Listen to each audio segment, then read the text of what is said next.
Hello, welcome or welcome back to my channel, and it's time for the final reading wrap up of 2025.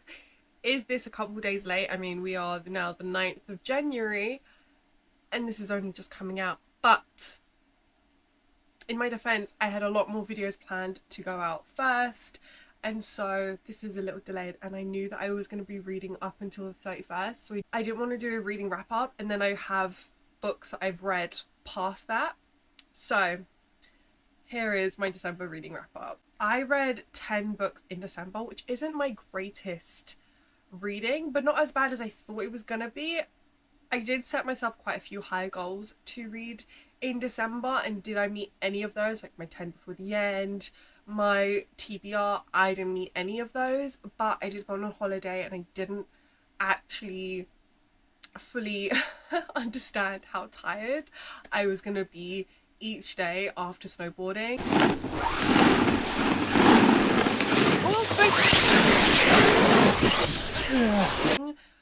And get no reading done. So I was being optimistic on that front, but I'm still happy with 10. I discovered some new 5-star reads, I read some comfort reads, and I had an overall good reading month. So in no particular order, I'm going to start with Quicksilver and Brimstone. This is the last reads I read in December. I did a reading vlog on it. It's out now.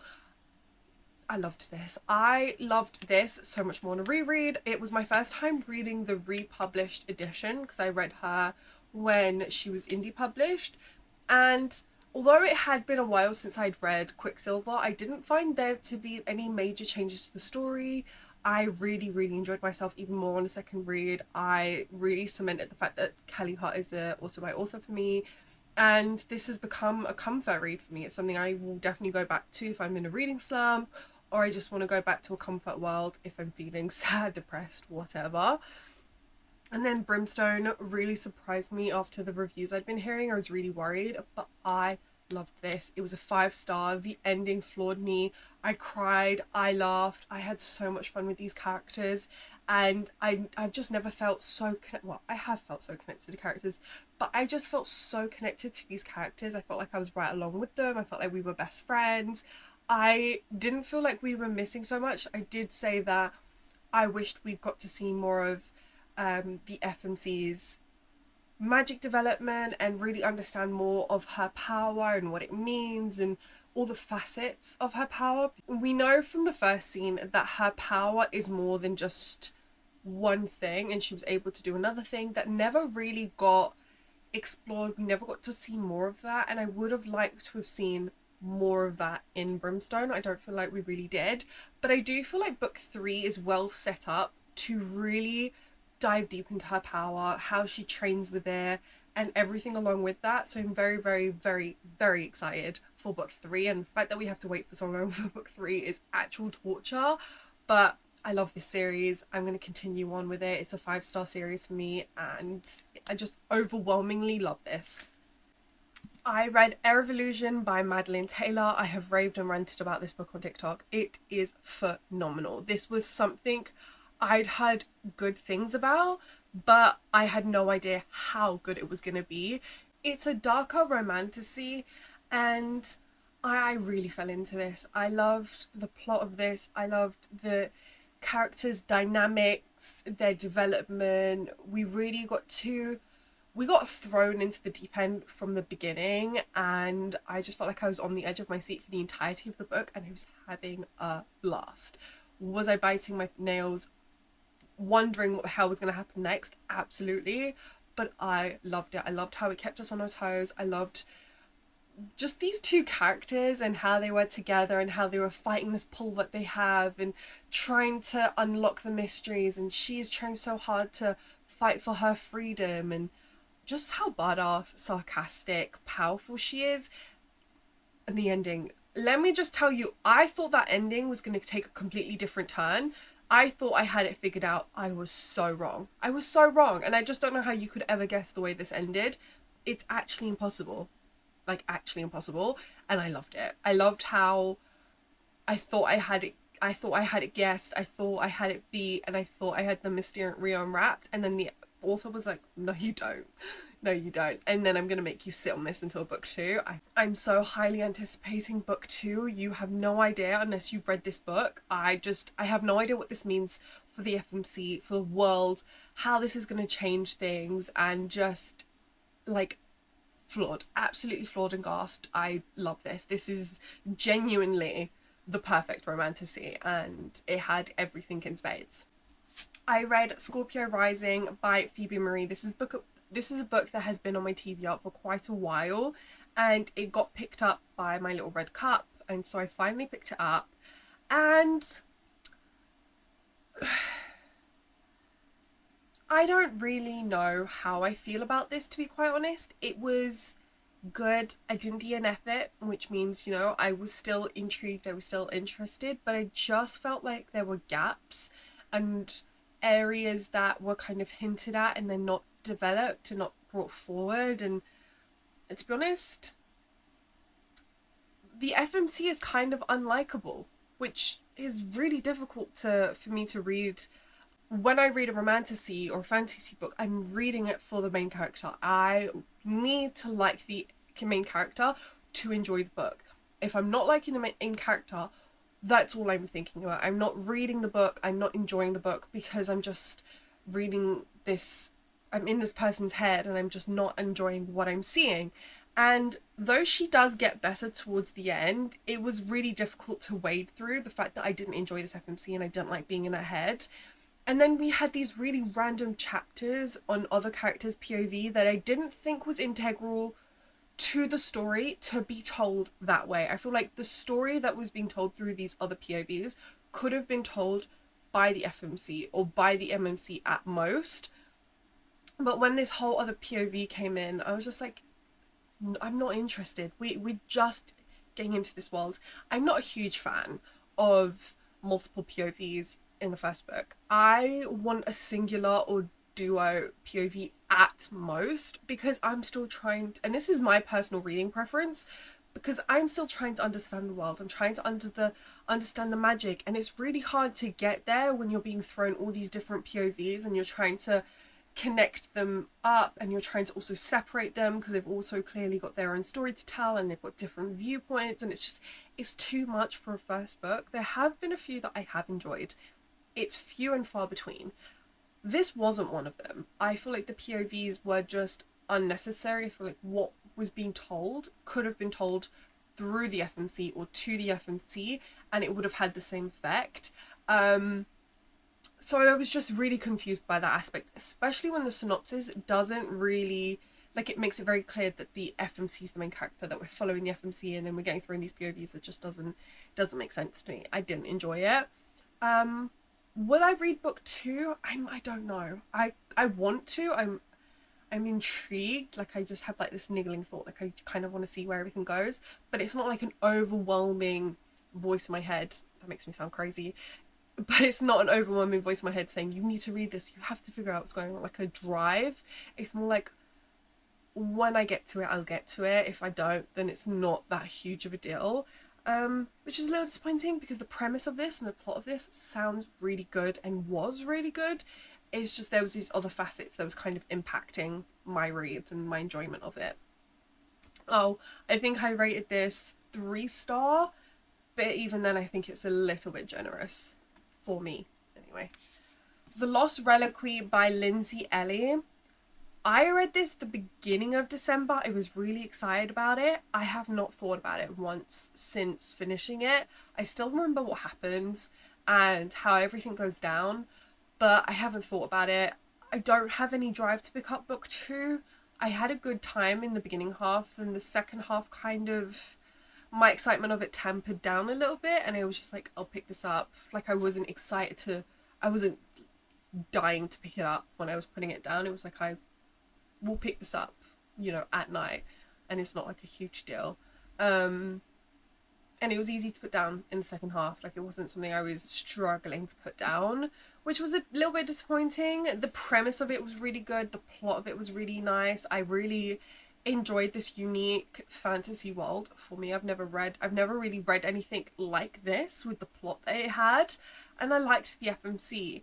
I just started to lose a bit of interest towards the second half, and I haven't thought about it since. So I think I rated this 3.5 or 4 star. I don't actually remember. I rated this 4.5 stars. I think that's generous. I think I'm going to stick with a 4-star rating. Even then, I'm kind of thinking 3.5 because I haven't thought about it since. And the ones that really have a 4-star rating for me are ones I have thought about, ones that I'm really excited for the sequel and I'm really looking forward to picking up again and, you know, want to pick it up again. But this one, I'm not really feeling that. So, I don't know.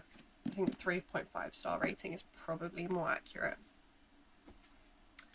Yeah, the most disappointing read of the year, of the month in December, was The Wolf King by Lauren Paul Freeman. I've heard so much hype about this. I've heard so many people talk about this. This is so loved. I don't know whether the hype impacted the way I viewed this book or if it was just not for me, but I didn't enjoy this that much. I read it, it was fine, it was good, it was a fun time, but it wasn't anything that I'm screaming about. It's not something that I'm dying for book 2 to come out. I didn't end up picking up the Fairy Loot editions because I was just like, I'm not that excited about these books. I'm trying to be more strict on the way I buy special editions, and the Waterstones edition is good enough for me.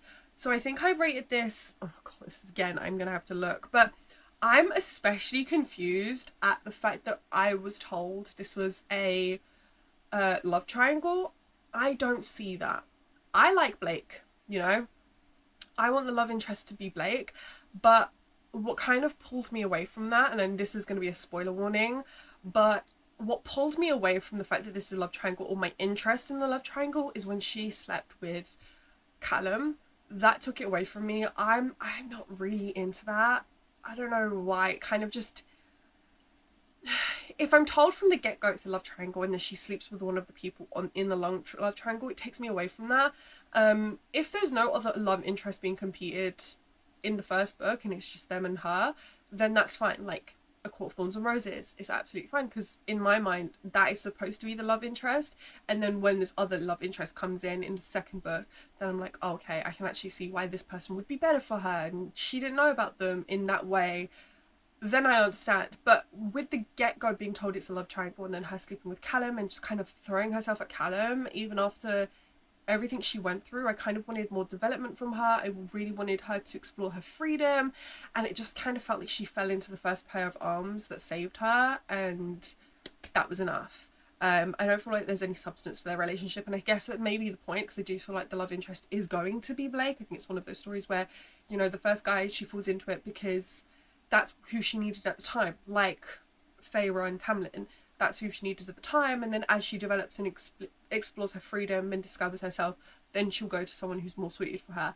But in the first book, having that dynamic, just not for me. I didn't enjoy that. I was kind of like taken off when that happened.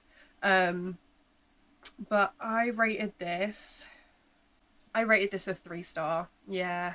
I flew through this. I finished this in one sitting, but I did feel like there were things missing to make this well-rounded romantasy, and it was predominantly to do with the FMC's development. I really was, when she escaped her situation and she was discovering freedom, and I really would have liked her to discover herself and find out who she is, and then when that didn't happen, I was just like, okay, this is not enjoyable to me. But I just really also found it hard to believe in their relationship. I just didn't think there was any substance to it. I think it was just lust forward, which maybe that was the point, I guess, but that's not what I enjoy from my relationships, even if it is supposed to not be the final relationship, if that makes sense.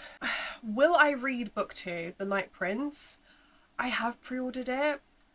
I feel like book 2 might be more for me, but I feel like there's just going to be a lot of push and pull with Callum and Blake and her developing between them while this is all happening. But it's not a 5-star series for me. It was a bit of a disappointment. I really thought that this was going to be my next 5-star werewolf romantasy. I feel like I've been having a lot of issues with werewolf romantasies. The last one I read before this was Bitten. I did not like Bitten. It was not for me at all. I really, really didn't enjoy it, for multiple reasons.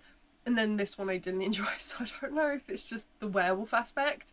Well, no, it's not, because obviously I have issues with, I don't know what's happening. But yeah, just disappointing. Final 3 star, I think. Yeah, I think that's, I'm gonna leave that. Next, I read book 3, 4, and 5 of the Lady of Darkness series. Oh, how I love this series. How I love this series. I could talk about this forever. I love this series. This is a Infinity Star series for me. It's perfection. There's nothing I would change. I love every facet of this series. There is nothing that is amiss. The side characters are amazing. The found family aspects are amazing. The plot is intense and ever evolving, and I love the FMC and the journey she goes through and how nothing's easy and her trauma is not just swept away and it's something that's constantly worked through. I love her relationship with the MMC and I love their dynamic, and I think he's perfect for her. I love the stories that are interwoven and the open-ended stories for future books that are left. I loved the Easter eggs for the Chaos Verse. Insane story. It's a romantasy, a darker romantasy. It's not a very dark, it's not like the Legacy series, but it is a darker romantasy. So I definitely would say trigger warnings, because the FMC goes through a lot. A lot of the characters go through a lot. There's definitely a lot of dark aspects for it, but it's just phenomenal. I love the way Melissa K. Rowick writes her characters, her world, her plot. She's a master at her craft, and I cannot recommend the series enough. If you love romantasies, this is a series you absolutely have to pick up. It's my #1 series of all time, so there's nothing bad for me to say here. Alright, last but not least, The Rebel Witch by Kristen Cesarelli. This is the final book in the duology of the Crimson Moth duology. I didn't love the Crimson Moth as much as everyone did, but I loved The Rebel Witch. This was definitely the better out of the two, which is why I'm always willing to give book 2 a chance if I've rated a book 3 stars and above, because I was gripped from the get-go. From page 11, I was absolutely thrown into this world. So much was happening. We were being given so much information. The plot really took off, and I think that's why I loved book 2 so much more. We were in the depths of the plot, everything. There were so many problems, and I genuinely felt like I couldn't work out how this was going to end, if it was going to end. There were parts where I was like, I don't see this resolving itself within this book. Yeah, absolutely blown away. I ended up rating this a 4 stars. I really felt like the issues that we were presented and the way the relationship was happening between the two characters, it felt real, it felt believable. I completely understood their two sides, and I didn't feel like I was frustrated or anything. I genuinely was like, okay, this makes sense. Like, of course you want to bang their heads together and make them see straight, but I really enjoyed the journey that it took for them to get to where they did and how long it took them to see reason. I'm very surprised at how much I enjoy this, especially since I didn't like the Crimson Moth, but this is definitely the better of the two. I think a lot more action was happening, a lot more being told the story from both sides, and being able to see their both sides definitely helped as well. So yeah, I'm really excited for Kristen Cesarelli's new adult debut. I cannot wait for Dark Forgetting. I feel like I'm going to really enjoy it. Yeah, 4 star. Those are all the books I read in December. I think it was a phenomenal reading month. I'm so happy with the majority of the books that I read within the month of December, but I'm even more excited for January. So I really hope you enjoyed this video. Please like, comment what's your favorite read of December, and I will see you in the next one. Bye.